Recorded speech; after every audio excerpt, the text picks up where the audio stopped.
put together a quick little, quick little video.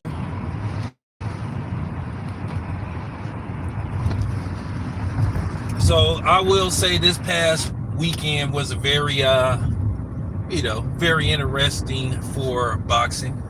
And by the way, I'm gonna do a video of what Paulie Malignaggi said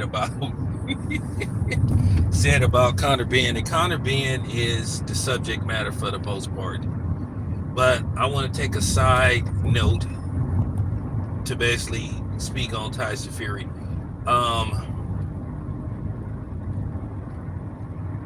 I mean, like I said, Tyson Fury's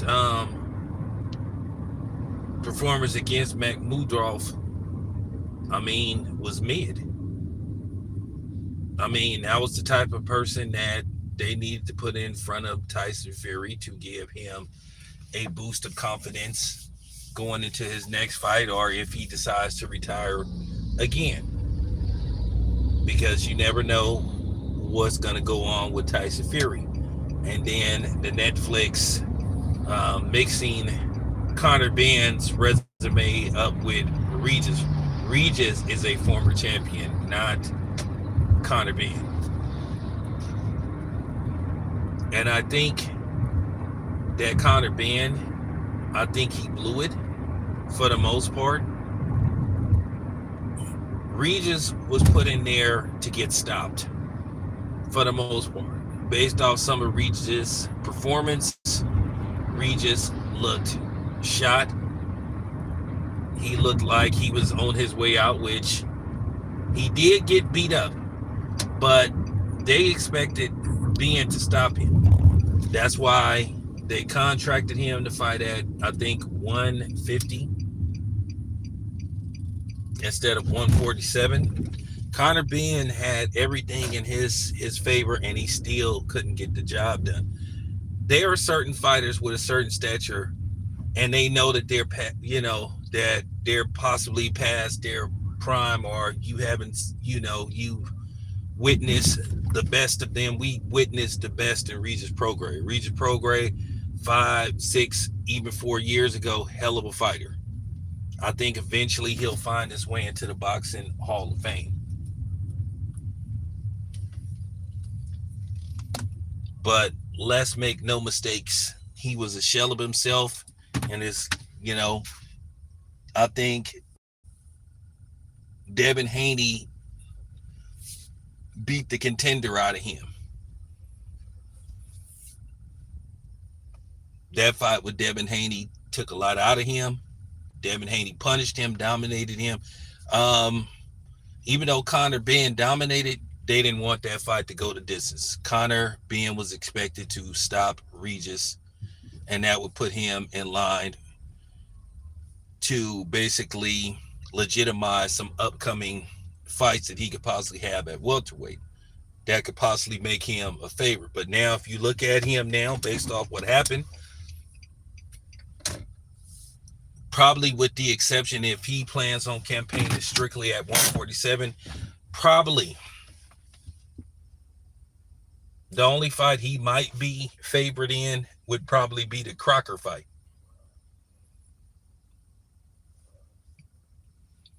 But him versus Devin Haney washes him.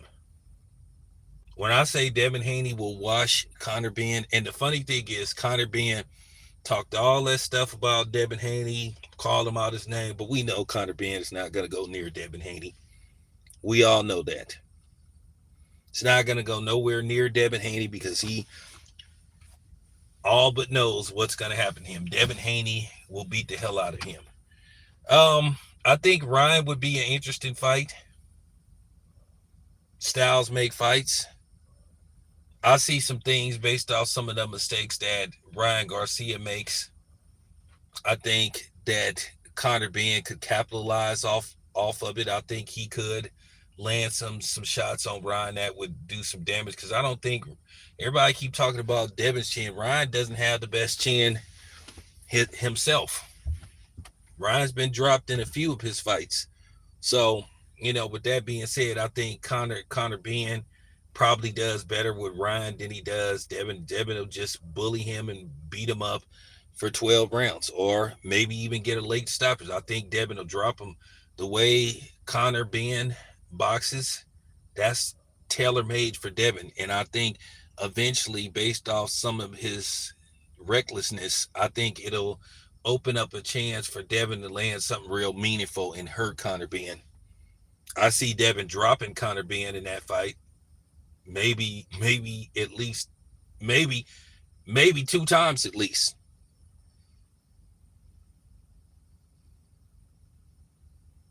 And then Ryan, Ryan, he might could get a late stoppage. So Crocker probably is the best option for Conor Benn out there right now. But the question is, would Eddie give him Crocker? Because whether people want to admit it or not, he's on Eddie's shit list. And Eddie's not going to do him any favors. Just like I don't think he's willing to do Devin Haney any favors. The only way they'll get that fight unless they mandatory it. And it was funny. And I was talking to Bill, and we had a good laugh when I say that Conor Benn is food for Devin Haney. I think he's food.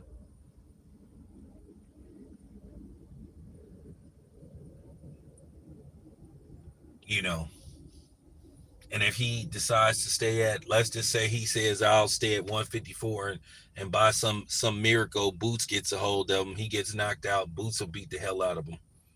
And I think Virgil Ortiz would knock him out too.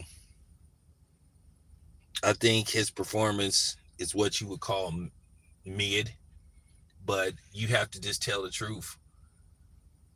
Regis had a name, former champion, but then people know that he was pretty much a shot fighter. And Connor didn't complete the assignment. He didn't complete the test. He was supposed to go in there and stop him, and he wasn't able to do that. There are some fights that people expect not to go 12 rounds. They they do analytics. They look at past fights. They look and see. They study and they look where this dude is as a fighter, and they look at a dude that they want to, you know, they look at a dude that they want to back up. They want to back. And Conor Benn is a dude that they were trying to push. And to me, I feel like he failed.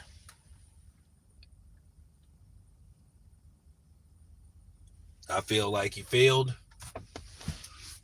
And now the question is, okay, what do you do with him now?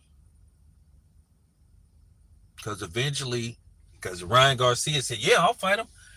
I'll fight him. Because they all see something. You saw Shakur Stevenson. You saw Shakur Stevenson saying, hey, I'll fight this dude. If he goes 12 rounds with me, I'll be disappointed. So Shakur has the confidence that he'll stop Conor Benn.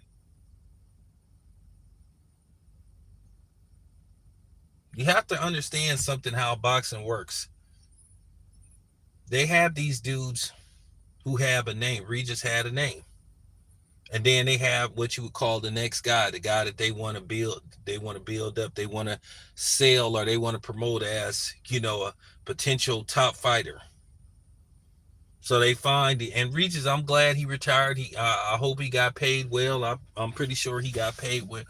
And they figure like, okay, we'll put him in the ring with Conor to make Conor look good, but Conor needs to stop him. And we're gonna put all the advantages in Conor's favor. You know, they're gonna put it in his favor. And he wasn't able to get it done. Now I gotta get to work, but let me start off, or should I say, let me conclude this video by saying, as far as Tyson Fury challenging Anthony Joshua, I wasn't moved by that.